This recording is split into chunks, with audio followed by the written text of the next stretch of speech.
like now 2014 I did my first theta class. Okay. And 2015 I started teaching. But it has been a journey, of course. So when theta came in my life, you can say I was in my weakest and lowest phase of my life. And it was like I was lost and devastated. And I lost my father in 2013, and that was a quite sudden, demise and his passing away because he was completely fit and fine. There was no ailment, but he just left. And he left me with a lot of questions like, okay, why this happened? What happened? Along with that, my ex-husband had asked me for a divorce. On top of that, my brother was going through an ugly divorce, and it was quite ugly. His ex-wife was living in the same house, and she was doing all sorts of black magic in our family on everyone. And we discovered all of that. Okay. And suddenly, like, we felt like even our close family members, like relatives and all, they just left us. They just deserted us. So Right. you can say everything came together. Okay. And I was looking for answers. I was seeking the truth of life, why and what to do, how to come off out of it. So yes, whenever I always believe, ask and you shall receive. So my seeking led me to meet these beautiful people who introduced me to this field of healing. I got a session done, and through them I met my guru and my spiritual teacher and mentor, and she introduced me to Theta Healing. And that time she just said that, Shweta, this is a way of knowing creator. I said, okay, creator, that's very interesting. Okay, so yes, you can change anything. I said, okay, I want to learn it, and then I want to use it on myself. So I started using every day. I remember in those days, I mean, because my ex-sister-in-law, she was doing a lot of ugly stuff was happening in our house, in our family. It was quite stressful, but it was only theta and my connection with this pure divine energy, which kept me going. I worked on finding out that, okay, what is my karmic contract with her and my family? Why we are going through this? What is the karma?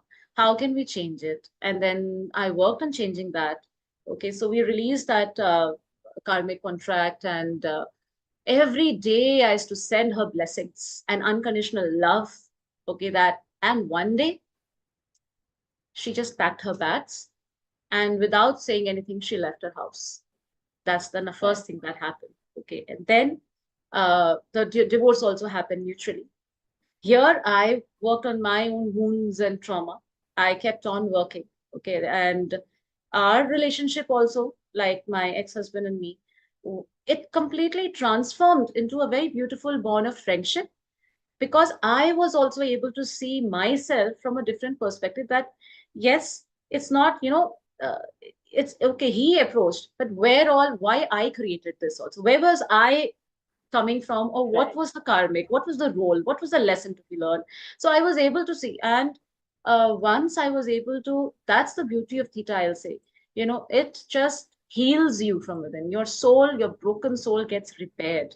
Okay, you're able to release all your so many childhood traumas and resentments, and you're able to see that regression happens and awareness happens. Oh, this is coming from my childhood. This is the thing that I carried forward. This is the energy I brought in my marriage, and that's why, this is how he was responding. That's why I was responding, and so on.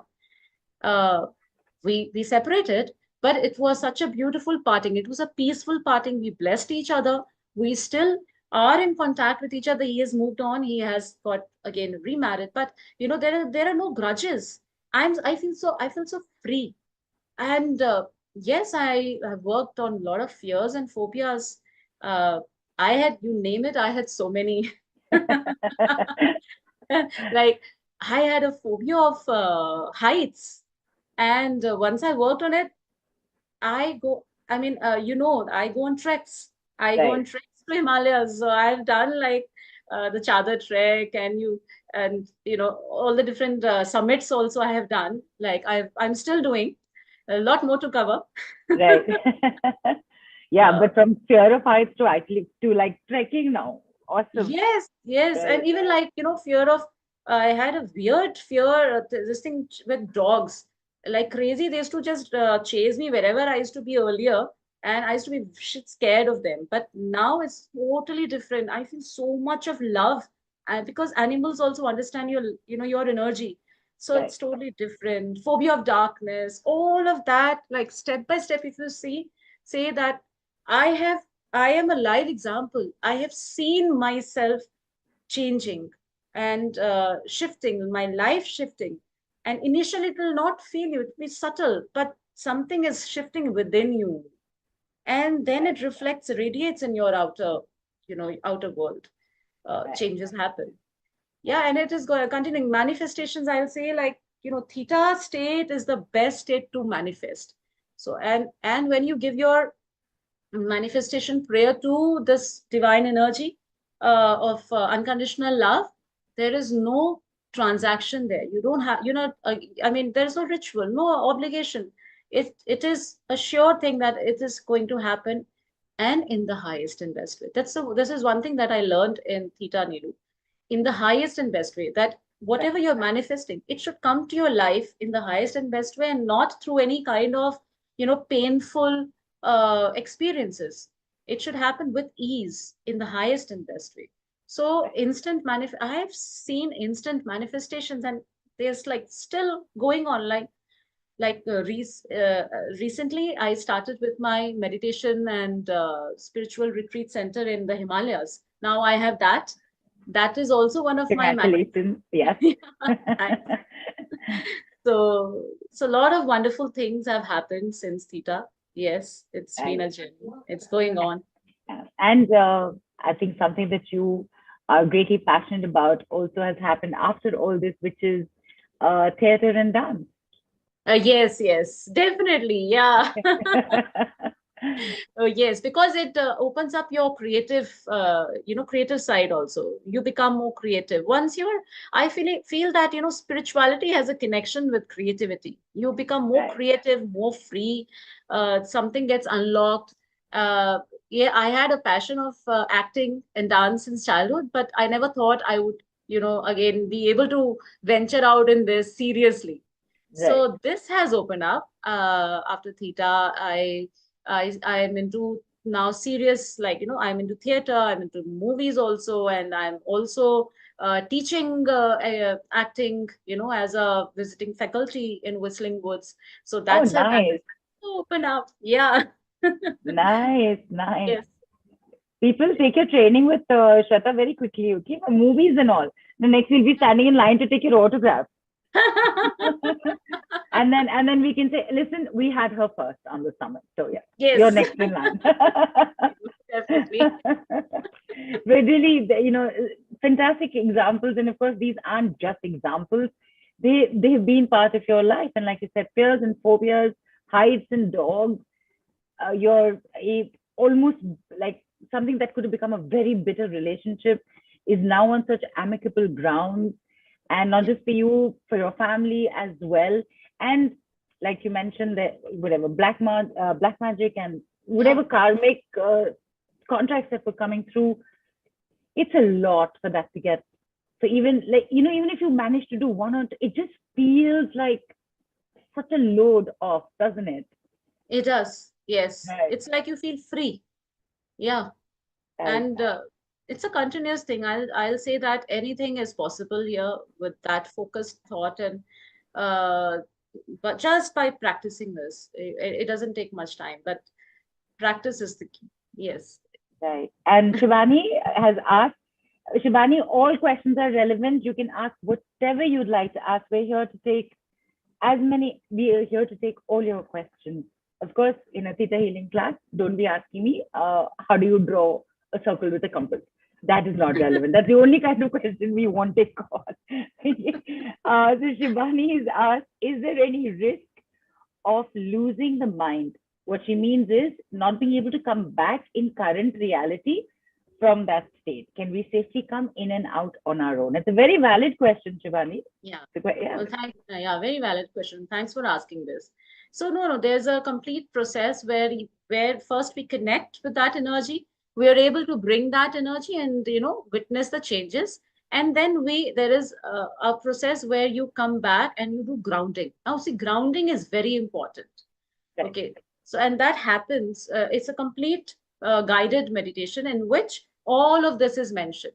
So, you will be guided how to connect, bring that energy, witness it, and then you come back in your space and you do the grounding. And then you do the energy break. All of that will be taught. So you Right. won't be stuck anywhere. Right. So it's all part of the process. It Yeah. is there. There is a certain pattern to be, or Yeah. a certain procedure to be followed, and all of it is guided.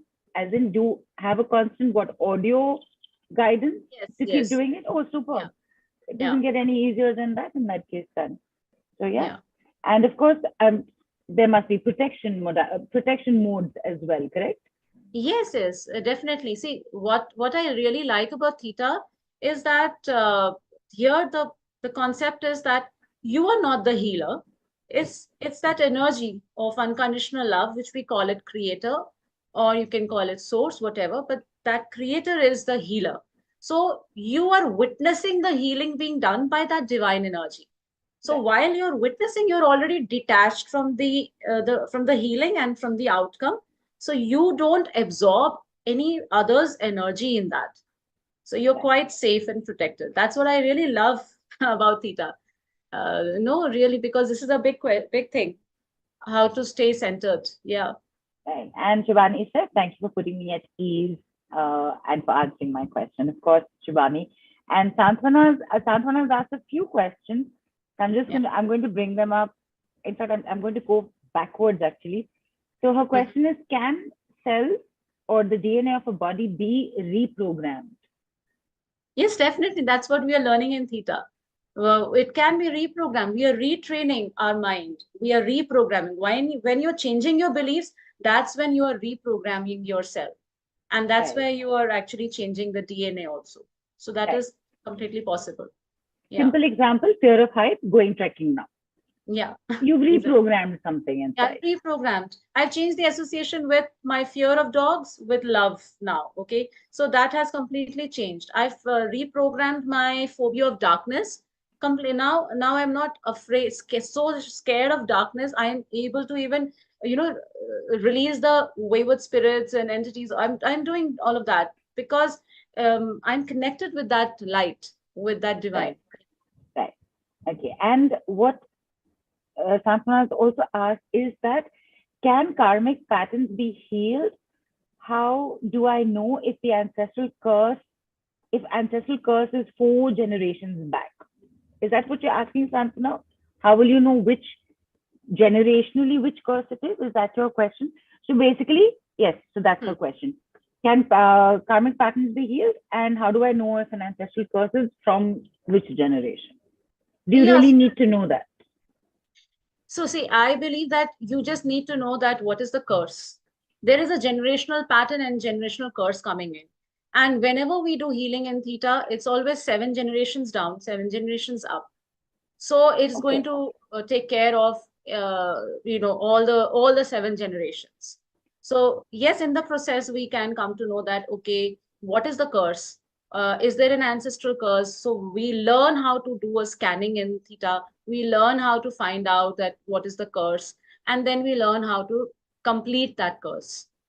same Right. same thing goes with the karmic patterns. You can learn how to, release and complete your karmic obligations with any person.